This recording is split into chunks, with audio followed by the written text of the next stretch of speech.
Thanks for staying with us. We have with us Busola Dakolo. Her journey exemplifies persistent drive and commitment to personal and societal improvement. From her early days in the corporate sector to her bold transition into the creative arts, she has consistently demonstrated a relentless pursuit of excellence. Her passion for continuous learning and her dedication to empowering younger generations have solidified her reputation as a trailblazer in her field. Hi. Hello. Good to see you, Busola. Same here. I'm glad to be here. We're glad to have you. How have you been? How are you doing? I've been good, as you can see. Yes. I mean, the last time we caught up on you on socials, right? You were you just gotten your master's degree, and I was like, this lady has done it again. I mean, we've seen you over the years, transition through different industries, from arts, from corporates to arts, to now you are in the media relations and communication space, and still getting your master's degree, still being a mother, still being a wife. How have you been able to juggle all of this, all at the same time? I know. You saying all of this actually made me to think, did I really transition into all of these things? But really, going back to what you said, it's really interesting. I went back to school after 17 years. Wow. Never my too late. BSc. Trust me, it's a big deal. And just to give you a better context, I was the eldest in my class. Ooh. Yes. But nobody really knew until the time when we were about to do the graduation. And everybody was like, are you kidding me? Wow. I said, yes. That's just to show that I embraced everyone so I could learn properly. One thing about me is continuous learning. Whether I need to learn from the young, from the old, age is not a thing of concern to me. So, going through school really taught me discipline on a whole new level. Needed to unlearn, learn new things, and also just equip myself. Right? All right, so how's motherhood been so far? I mean, while you were busy, studying, how were you able to manage the home front? That's a good question. I really don't know how I was able to manage it. I think I was just like, I wouldn't say like a mad dog, just trying to catch up here, catch up there. And where I studied is actually outside of the town where I reside. Okay. So you can imagine having to commute from school and, but I would say finding support was one thing I looked out for, in my new environment, and that really helped me. So yes. Now let's talk about you as a communications and media relations consultant. Working for a very quite prominent tech company, and also being an inspiration for business startups and for young women as well. So talk to us about that experience and how it's been so far for you. Yes, I would say it's been very rewarding. At the same time, it makes me to see resilience on a whole new level. Having to speak with startups of diverse kinds, right? The ones trying to pave the way in whether it's in financials, whether it's in education, even in creative economy, right? It just helps me to see that we really have brilliant minds, not just in Nigeria, but it's across Africa, because my organization works across Africa. So it's one thing that has really opened my mind to see resilience on a whole new level, and it gives me that drive to want to help them to tell their stories better. These stories connect with people at different levels. So I'm really in love with what I do, right? I see impact. It feels like it's tangible. When you see impact in numbers, I'm seeing impact in the stories. So that's really what I enjoy about the work that I do. I see how your face lit up while talking about it. You can tell. It's exciting to see that you're very passionate about it. But let's dive a little bit into your personal journey. I mean, we're in the international, it's Women's Month, and so far, women have been at the forefront of the news. Let's use the Natasha Akpoti's incident as one story that has been trending.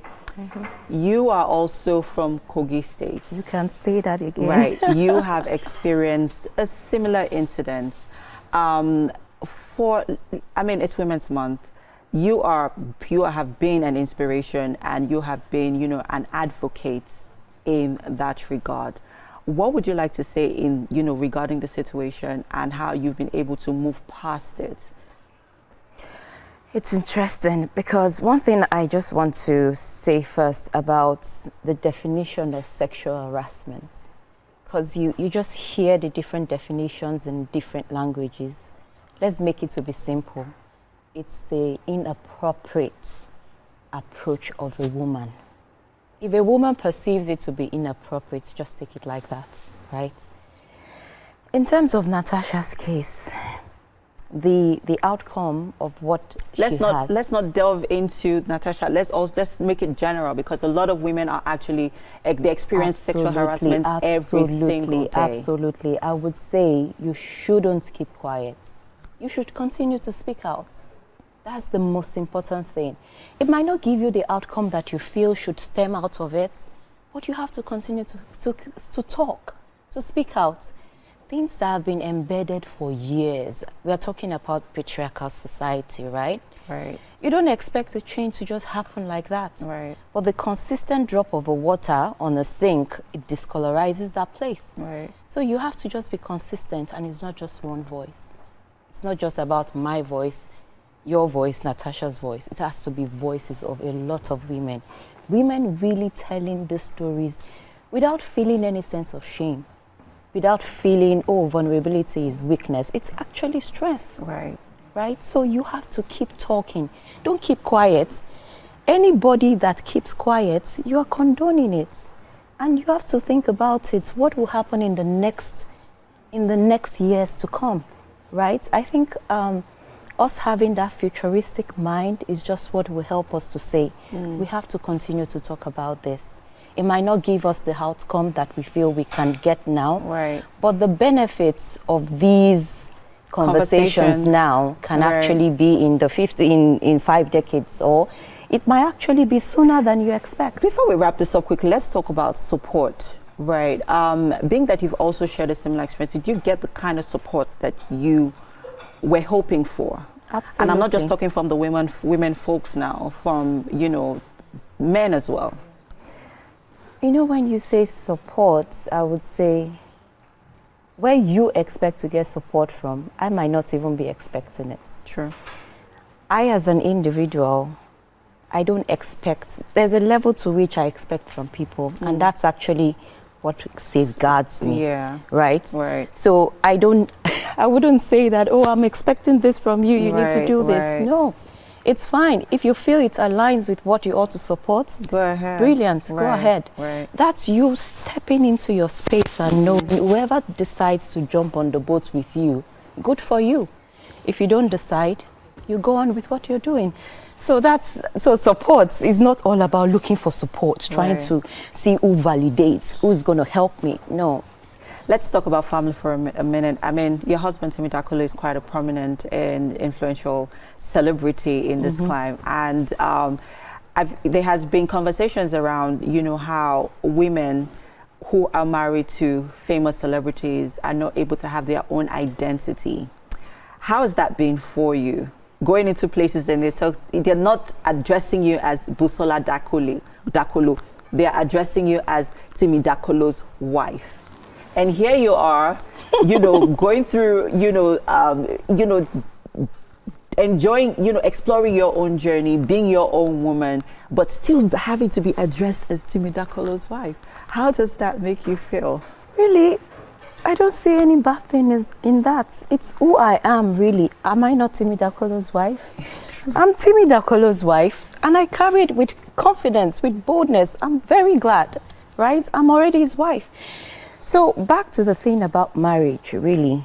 Husband and wife, according to the Bible, I believe strongly in my faith. Right. You're to become as one, right? When we talk about shadow, the person is behind.